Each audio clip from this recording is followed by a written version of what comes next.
सो SBI clerk prelims का first day first shift का exam यहाँ पे अभी भी फिनिश हुआ है। मेरे साथ दो कैंडिडेट यहाँ पर हैं और अभी कैसा था पेपर, कंप्लीट एनालिसिस हम यहाँ पे करने वाले हैं और देखेंगे कि एसबीआई क्लर्क क्या अपने अपेक्षाओं के अनुरूप कुछ नया लेके आया था या पेपर वैसा ही था।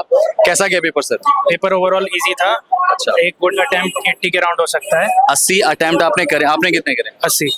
80 अटेम्प्ट यहाँ पे हो रहे हैं, मतलब पेपर इजी था। अच्छा, एक सिंपल भाषा में इजी, मॉडरेट या हाई? इजी था, डुएबल था। ठीक है, एक सेक्शन की बात करते हैं। आपने सर कितने किए? मैंने 78 अटेम्प्ट किए। ओवरऑल इजी था, कुछ डिफिकल्ट नहीं था। मैथ्स नॉर्मल जो होती है हमारी बेसिक। कुछ नया मिला क्या देखने को एसबीआई? न्यूमेरिक सीरीज लास्ट में देखने को मिली 30th क्वेश्चन के बाद। अच्छा, वो 5 क्वेश्चंस की थी, वो छूट गई। वो एक्सपेक्टेड नहीं थी। अच्छा। आपको कुछ ऐसा फील हुआ कि एसबीआई है तो कुछ नया देगा, तो ऐसा कुछ नया था? नहीं, पढ़ी हुई चीजें सारी थी? पढ़ी हुई थी। जैसे मेरे को मैथ्स में था कि सीरीज आएगी से रॉन्ग टर्म या फिर वो बताते हैं, बट वो नहीं था। उन्होंने डीआई दे दिया था जो कि थोड़ा सा था कि लेंथी कर दिया, कैलकुलेटिव पार्ट कर दिया। चलिए एक एक करके यहाँ पे बात करेंगे। सबसे पहले आप मुझे बताओ, रीजनिंग का पेपर ओवरऑल कैसा था? Easy, moderate, high? Sir reasoning का पेपर ओवरऑल बहुत इजी था। ठीक है, और अगर थोड़ा टाइमली करते तो 35 अटेम्प्ट करना is not a big deal. Reasoning में क्या क्या आया था? अगर मैं बात करूँ, टॉपिक के नाम दिलाऊं, अल्फा न्यूमेरिकल सीरीज से कितने क्वेश्चन थे? 5 क्वेश्चंस थे उसकी। सीरीज नॉर्मल थी या फिर अल्फा न्यूमेरिकल सीरीज थी या मिसलेनियस लेटर थे, सिंबल सीरीज थी एक। ठीक है। 3-4 मिसलेनियस क्वेश्चन थे ठीक है। एंड 2 पजल्स थी। एक वो एज वाली थी। पजल्स 2 आई थी बस? पजल्स 2 आई थी, एक एज वाली थी आई थी और एक बॉक्स वाली आई थी। बॉक्स मतलब अरेंजमेंट करने होता है। कितने बॉक्स थे उसमें? 8 बॉक्स वाले। 8 बॉक्सेस थे। उस बॉक्स के अंदर मतलब कुछ वेरिएबल नहीं दिया था, सिंपल? Single variable. अच्छा, तो मतलब 2 ही पजल आई थी 10 मार्क्स की। और एक वो आया था लीनियर अरेंजमेंट, जिसमें सर्टेन नंबर ऑफ पीपल होते हैं। अनसर्टेन नंबर ऑफ पर्सन थे। ठीक है, कितने टोटल आ रहे थे उसमें? टोटल काउंट किए थे? 30। यानी इसे अनसर्टेन नंबर ऑफ, हाँ, टोटल 13 थे उसमें। 13 आ रहे थे। अच्छा, और अगर बात करें सिलोगिज्म आया था क्या? सिलॉक्स के 3 क्वेश्चन आए थे। 3 क्वेश्चन थे। वो इजी थे। वो ओनली अ फ्यू वाले थे या नॉर्मल थे? ओनली अ फ्यू के थे और एक नो वाला भी था। नो वाला भी था। इधर और कंडीशंस तो नहीं लग रही थी उसमें? इधर और वाली में लगी थी, इधर और कंडीशन लगी थी? क्योंकि अच्छा। दोनों सेम थे और दोनों रॉन्ग थे। अच्छा, इनइक्वालिटीज? इनइक्वालिटी के 3-4 क्वेश्चन थे। उसमें क्या कॉमन लगा था या सिंपल? नो सिंपल वाले भी थे तो सिंपल थे and some were close.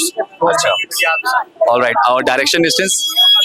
Direction distance का 3 क्वेश्चन थे स्टार्टिंग में 3 क्वेश्चन। कैसा, मतलब स्टोरी वाइज था या नॉर्मल कि A is to the west of ये, वैसा?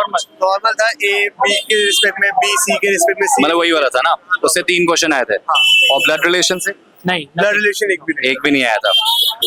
वो चाइनीज कोडिंग आई थी क्या, का ला टा वाली? नहीं, वो नहीं है। जैसे राम इज गोइंग को का ला टा कहते हैं, चाइनीज कोडिंग आई थी 2 मार्क्स की। 2 मार्क्स उसमें आए हुए थे।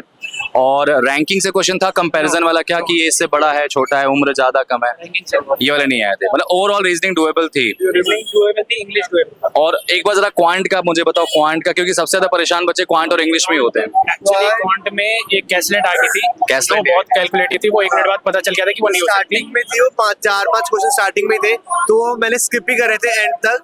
बट स्टार्टिंग में आगे फिर उसके 2 क्वेश्चन अटेम्प्ट हो गए थे, बट फिर टाइम खत्म हो गया था। अच्छा, अगर मैं कहूँ कि क्वांट में कितना अटेम्प्ट हो सकता है तो कितना तक हो सकता है? क्वांट में अगर एक गुड अटेम्प्ट होगा तो 25 या 30 तक कर सकते हैं। 25 से 30 के अराउंड हो सकते हैं। अच्छा, इसमें अर्थमेटिक में टॉपिक क्या क्या आए थे, याद है?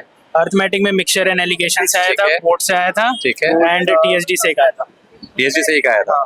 और इससे मेंसुरेशन वगैरह नहीं था इसमें? मेंसुरेशन एक भी था। और सिंपलीफिकेशन वगैरह? सिंप्लीफिकेशन बहुत सारा आए थे। 7-8 क्वेश्चन से 7-8 क्वेश्चन थे। कैलकुलेटिव थे या फिर बन जाते? मतलब नॉर्मल कैलकुलेशन। आई थिंक 6-7 बन गए थे। एक ऐसा क्वेश्चन था जो नहीं बना। एक आध क्वेश्चन ऐसे थे। ऐसे होंगे। वो रॉन्ग नंबर सीरीज आई थी या नॉर्मल सीरीज आई थी? आई नहीं। वही, और उसमें दोनों डीआई दे दिया था, इससे कैलकुलेटिव पार्ट बढ़ गया था। और क्वाड्रेटिक इक्वेशन वगैरह कुछ आए थे? क्वाड्रेटिक नहीं आया। डीआई टोटल कितनी आई थी, याद है कुछ? डीआई 3 आई थी, एक कैसलेट और एक बॉक्स वाली आई थी।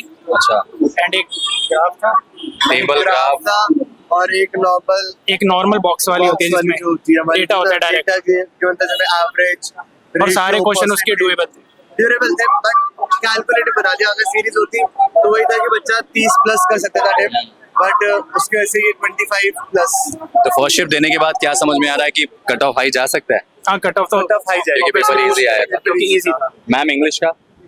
अच्छा, चलिए all the best. I wish कि आप मेंस भी दें और ऐसे ही मिले हैं, मेंस भी क्लियर करें। इसके अलावा और कोई एग्जाम दे रहे हैं अभी? स्टार्टिंग है फेस, अभी जस्ट ग्रेजुएशन हुआ। अच्छा अच्छा, चलिए आप लोग केजीएस बैंकिंग हमारा चैनल है खान ग्लोबल स्टडीज बैंकिंग का, तो आप वहाँ पे देखिएगा, ठीक है। बाकी टेस्ट सीरीज वगैरह भी हम लोग देते हैं और पूरी प्रिपरेशन कराते हैं। All the best, hope for the best sir. Thank you, thank you.